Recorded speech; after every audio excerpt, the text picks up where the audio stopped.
Hi friends, இது உங்கள் land with GMK. இன்றைக்கி நம்ம இந்த வீடியோவில் பார்க்க போகிறது டிஎன்யூஎஸ்ஆர்பி. ஸோ இந்த போர்டில் இருக்கக்கூடிய எஸ்ஐ எக்ஸாமுக்கும் இரண்டாம் நிலை காவலர் எக்ஸாமுக்கும் அடுத்து தீயணைப்பாளர் இந்த எக்ஸாமுக்கு நமக்கு கட்டாய தமிழ்மொழி தகுதி தேர்வாக ஒரு குறிப்பிட்ட சிலபஸ் வந்துட்டு கொடுத்துருக்காங்க.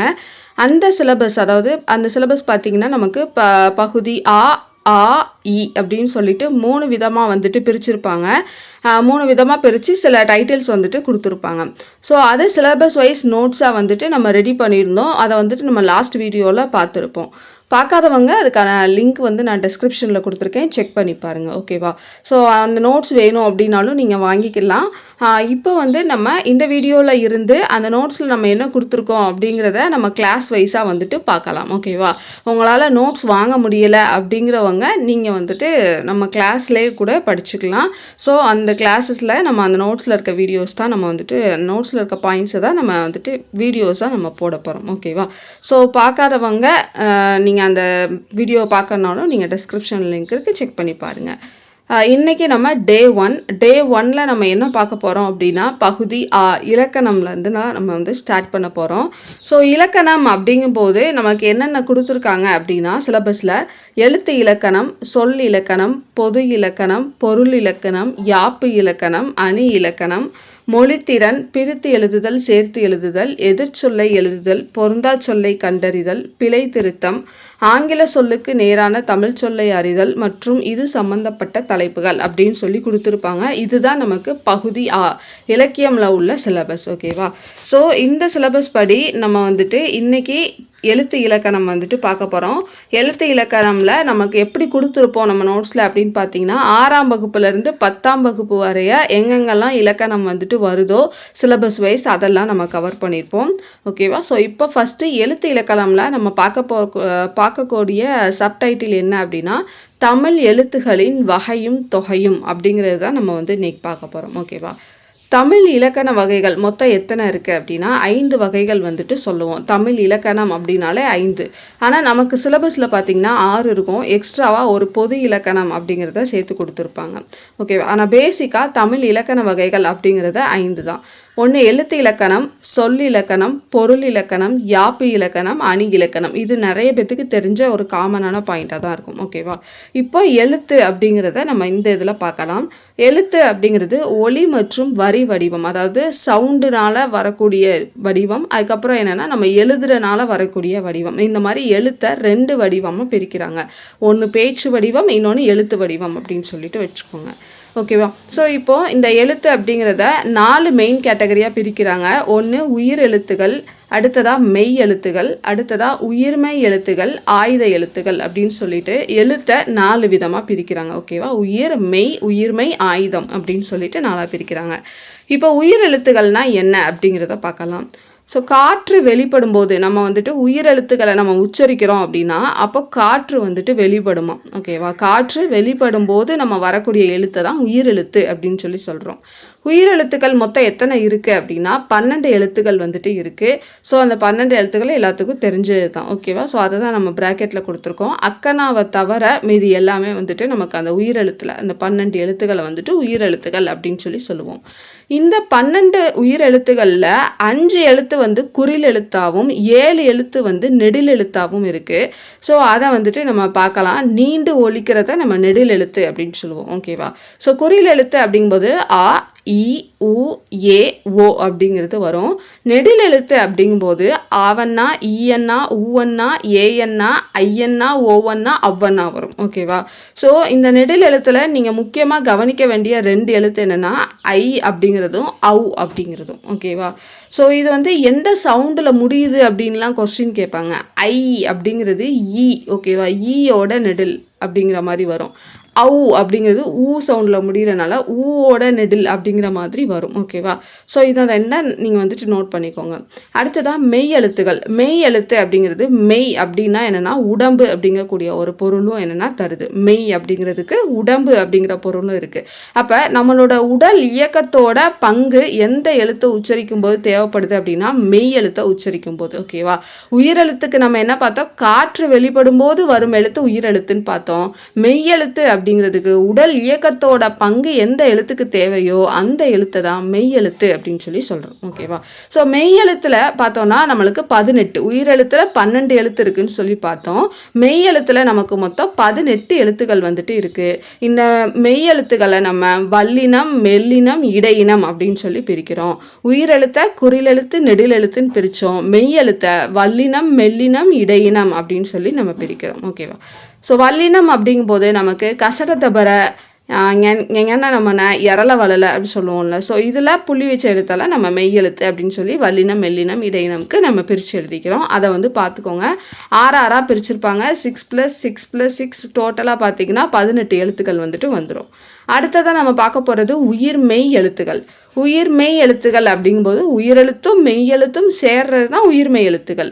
ஸோ இந்த உயிரெழுத்தும் மெய்யெழுத்தும் சேர்றதுல உயிரெழுத்து 12 மெய்யெழுத்து 18 சேர்ந்துச்சு அப்படின்னா நமக்கு மொத்தமாக கிடைக்கக்கூடிய எழுத்து 30 எழுத்து வந்து கிடைக்கும். அந்த 30 எழுத்தை முதல் எழுத்து அப்படின்னு சொல்லி சொல்கிறோம். ஓகேவா? 30 எழுத்தை முதல் எழுத்து அப்படின்னு சொல்கிறோம். ஸோ உயிரும் மெய்யும் சேருது, நமக்கு உயிர்மெய் அப்படின்னு கிடைக்குது. டோட்டலாக 30 எழுத்து. ஆனால் இந்த உயிரும் மெய்யும் சேர்ந்த எழுத்தை நம்ம 30 எழுத்துன்னு சொல்கிறோம்.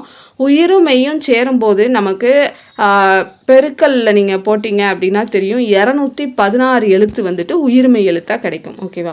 ஸோ அந்த 30 எழுத்து அப்படிங்கிறது முதல் எழுத்து. உயிரெழுத்தில் உள்ள 12 மெய்யெழுத்தில் உள்ள 18 எழுத்தையும் சேர்த்து நம்ம 30 எழுத்து இருக்குல்ல, ஸோ அதை வந்துட்டு முதல் எழுத்துன்னு சொல்கிறோம். இந்த உயிரும் மெய்யும் சேரும்போது நமக்கு கிடைக்கக்கூடிய மொத்த எழுத்து பார்த்திங்கன்னா 216 எழுத்து. அந்த எழுத்தை தான் நம்ம உயிர்மெய் எழுத்து அப்படின்னு சொல்லி சொல்கிறோம். அதாவது காக்கா, கீக்கி, கூக்கு இந்த மாதிரி கால ஆரம்பித்து வரிசை வரைக்கும் இருக்கக்கூடிய அந்த மொத்த வரிசைகளில் உள்ள எழுத்துக்கள் தான் இது 216 எழுத்துக்கள். ஓகேவா? அடுத்ததாக உயிர் குறிலும் மெய்யும் சேர்ந்துச்சுன்னா, அதாவது உயிர் எழுத்தில் நம்ம குறில் நெடல்னு படித்தோம்ல, அதுதான் உயிர் குறிலும் மெய்யும் சேர்ந்துச்சுன்னா. ஃபார் எக்ஸாம்பிள் இப்போ வந்துட்டு உயிர் குறில் அப்படிங்கும்போது நமக்கு ஆ அப்படின்னு வச்சுக்கோங்களேன்.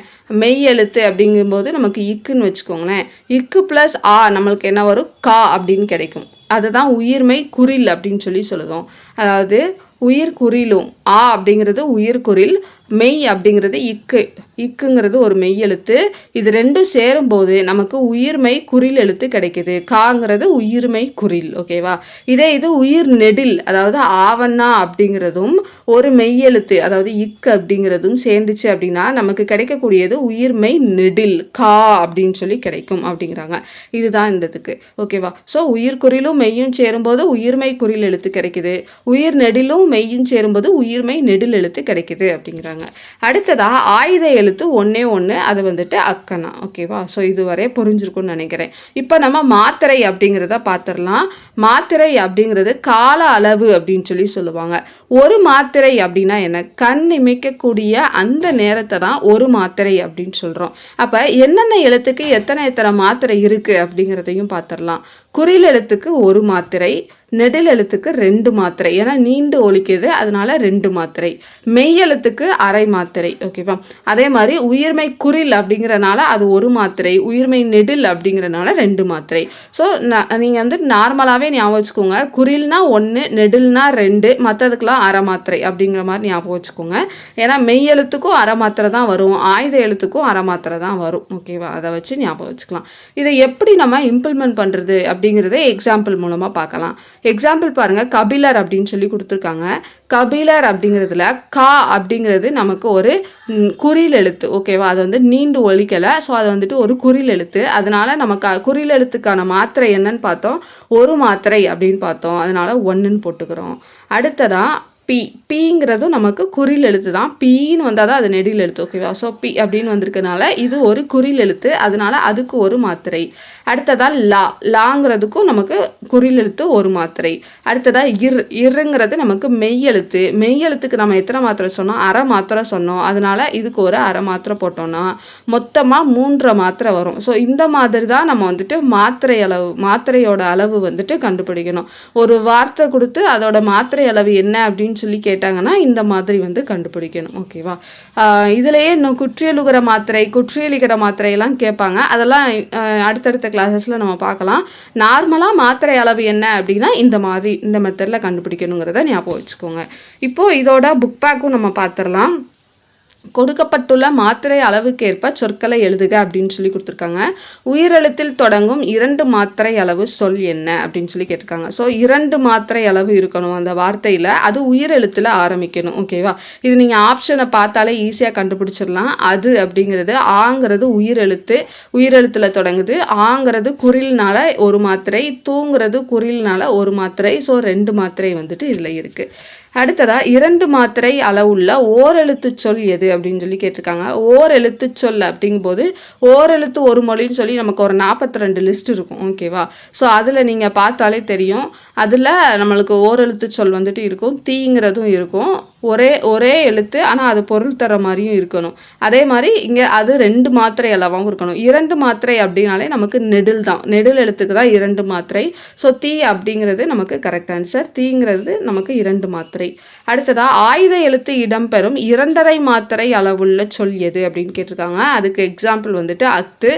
ஆங்கிறது குறில் ஒரு மாத்திரை, அக்கனாக்கு அரை மாத்திரை, தூங்கிறது குறில் ஒரு மாத்திரை. ஸோ மொத்தமாக நமக்கு 2.5 மாத்திரை வந்துட்டு இருக்கும். ஆயுத எழுத்தும் இடம்பெறுது இந்த சொல்ல. அப்போ 2.5 மாத்திரை. அவ்வளோதான். இந்த வீடியோ உங்களுக்கு புரிஞ்சிருக்குன்னு நினைக்கிறேன். ஏதாவது உங்களுக்கு டவுட் இருக்குது அப்படின்னா அதை வந்து கமெண்ட்டில் கொடுங்க.